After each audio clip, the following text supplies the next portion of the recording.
Hey, quart d'heure neuro, on va répondre à la petite question de la semaine quand on a commencé la semaine dernière.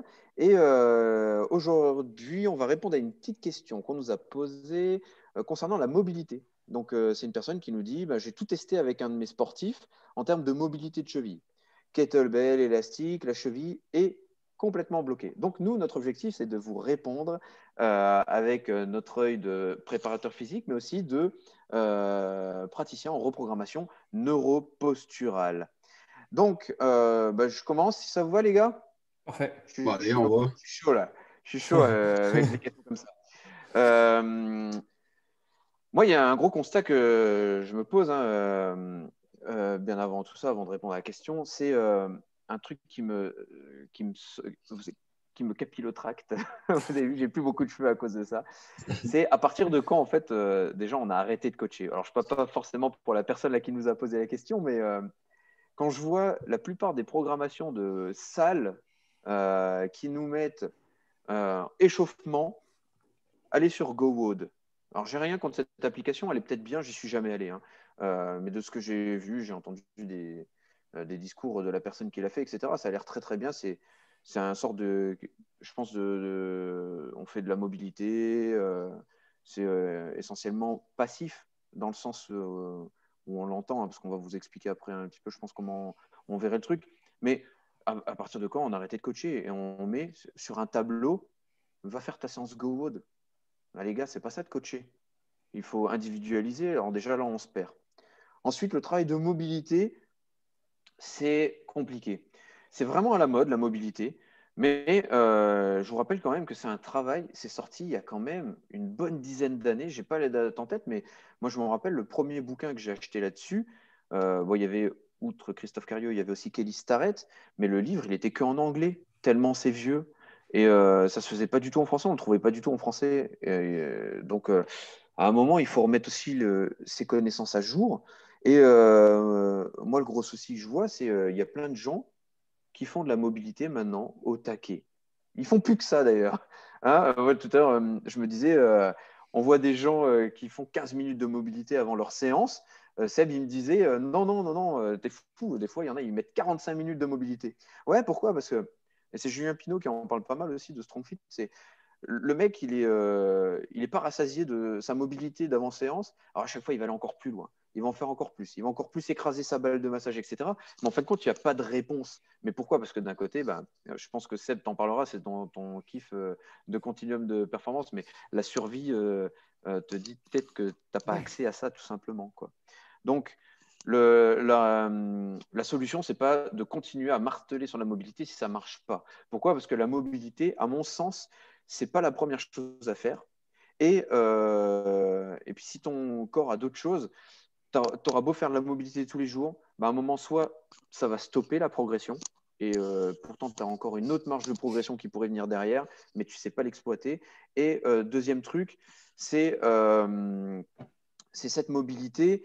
Et ben, en fait, compte, vous allez arrêter de la faire et ça va revenir dans vos errements antérieurs. Donc, la mobilité, c'est bien, mais ça ne marche pas sur tout le monde. Alors, pourquoi ça ne marche pas sur tout le monde? Parce que il faut être actif. Le corps, il est fait pour bouger. Donc, il faut redonner déjà un accès à la motricité. Si maintenant, ton objectif, bon, peut-être que si tu travailles la mobilité pour la cheville, c'est pour descendre mieux en squat. Si maintenant, tu veux améliorer le squat chez ton athlète, il va peut-être falloir le faire squatter. Peut-être le faire squatter en ajoutant de la charge et surtout du tempo. Okay il va falloir quand même revenir et rechercher cette amplitude de mouvement et venir un petit peu marteler là-dessus à coup de tempo et d'isométrie même en bas du mouvement, etc. Et après, tu vas moduler peut-être tes tempos sur la semaine, etc. Mais vraiment pour le faire travailler de manière active. Mais il va falloir aussi chercher autre chose parce que la mobilité de la cheville, on ne peut pas forcément l'avoir que sur le squat, mais tu as peut-être des choses qui vont te permettre d'aller dans des amplitudes que tu recherches en squat sans forcément mettre en danger la personne sur ce mouvement-là. Je pense par exemple à la quadrupédie. Quand on fait du 4 pattes au sol, tu mets un élastique autour de la hanche du mec, tu le fais avancer, il va revenir créer des mêmes mécanismes, mais en recréant en plus derrière des réflexes archaïques tout simplement qui n'étaient peut-être pas en place et ça va peut-être lui permettre de venir retravailler là-dessus. Ou alors de faire des step-up. Vous savez, step-up, c'est de monter sur un banc. Ça va peut-être permettre aussi de descendre un peu plus sans qu'il y ait vraiment de contraintes au niveau de la cheville. Et donc, ça va peut-être permettre aussi d'améliorer cette mobilité-là. Donc, le squat, on pourrait repartir sur une autre question. Est-ce que le squat est le mouvement roi? À mon sens, c'est un bon mouvement. Peut-être qu'il y a des prérequis à avoir avant. Et je vais finir parce que j'ai déjà beaucoup parlé et je vais en laisser un peu à mes camarades. Mais au niveau des réflexes archaïques, il faut aller voir le réflexe tendineux de protection.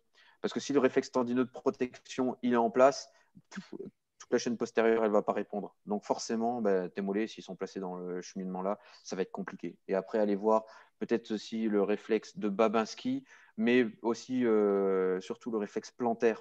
Okay, parce que voilà, il est à la base quand même de la chaîne myofasciale.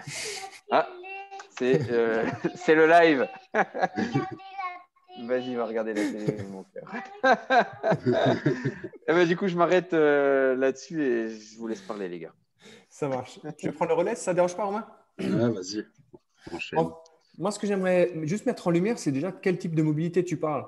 Est-ce que c'est une mobilité qui soit plus, on va dire, pour arriver sur des standards, entre guillemets, par exemple, si c'est cheville, je pense qu'il parle probablement du squat, ou est-ce que c'est des mobilités qui vont aller dans des amplitudes extrêmes, style les gymnastes? D'accord? En fonction de où tu te places déjà là-dedans, ta problématique et donc ton travail ne sera pas le même.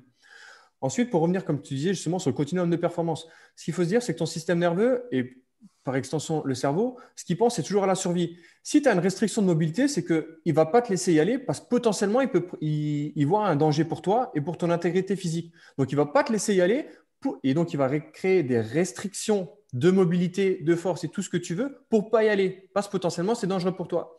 Donc, en fait, l'idée, ce serait, et là, tu reviens pas mal sur les réflexes archaïques, effectivement, est-ce que c'est sécuritaire pour toi d'avoir cette dorsiflexion plantaire?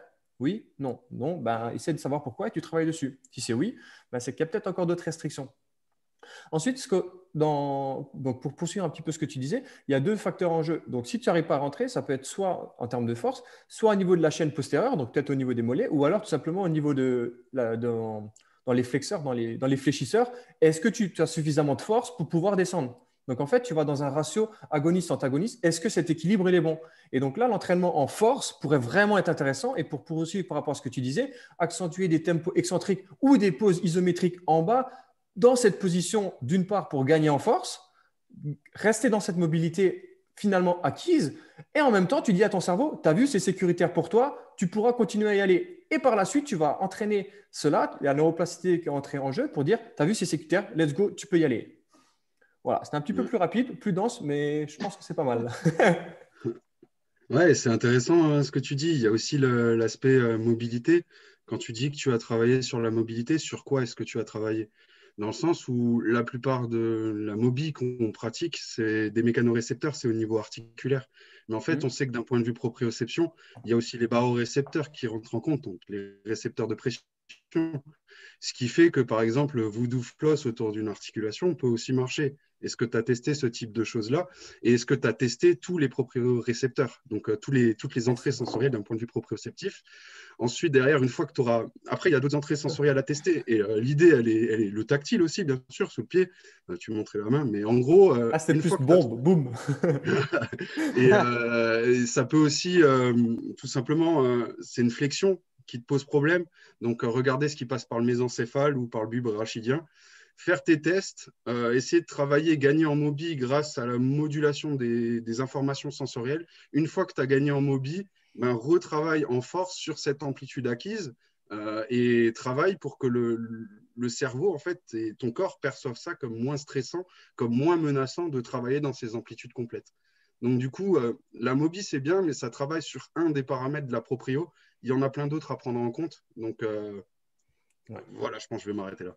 Non, mais c'est bien ce que tu dis, parce que c'est vrai que la mobilité, pardon, comme tu disais, c'est que sur un récepteur. Et il y en a beaucoup. Ouais, Mais parce que c'est le plus facilement accessible. Et c'est ce que tout le monde c'est fait ça. finalement. Et Ouais, et tu puis passes à côté probablement d'autres choses. le gros avantage de la personne qui nous a posé la question, c'est que elle est sur notre formation en ligne, donc Labo Neuro, formation en reprogrammation neuroposturale et en réalisation. Donc du coup, tu vas avoir beaucoup de choses qu'on a parlé ici dans la formation et tu vas pouvoir tester. La formation commence le 15 janvier, hein, donc en ligne, et tu verras, tu auras tout de suite de quoi tester sur le terrain. Donc voilà. Et tu nous diras éventuellement si ça a pu t'aider. Du coup, pour la réponse de la semaine, quand même, hein, par rapport à quoi faire, ça dépend. Il faut tester. Mais toutes les semaines, c'est ça la réponse.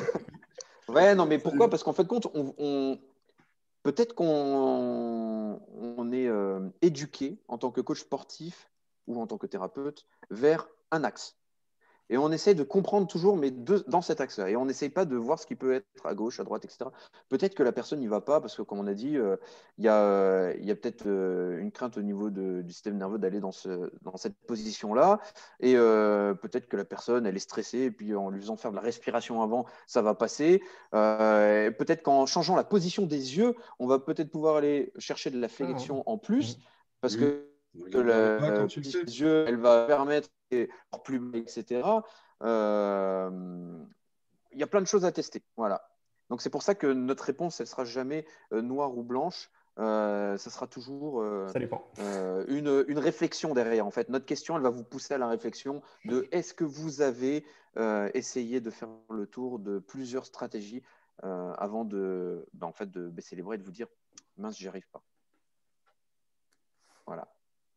On est bon. Moi, je pense que Rendez-vous c'est pour bon. d'autres questions la semaine prochaine. Enfin non, en fin de semaine. Super. Non, c'est quoi? Rendez-vous vendredi Vendredi. pour la prochaine question de la semaine. Vendredi. Ah, yes, vendredi. Vendredi pour la prochaine question sur notre page Labo RNP Facebook ou alors sur Instagram, Labo RNP. Vous pouvez nous poser des questions aussi sur nos Instagram respectifs. Et on a mis une chaîne YouTube en place, Labo RNP. Et en plus de ça, on a mis en place les podcasts, les réponses sur l'application No Minutes. Donc voilà. À bientôt et Ciao, bonne ciao. semaine à tous. Salut tout le monde.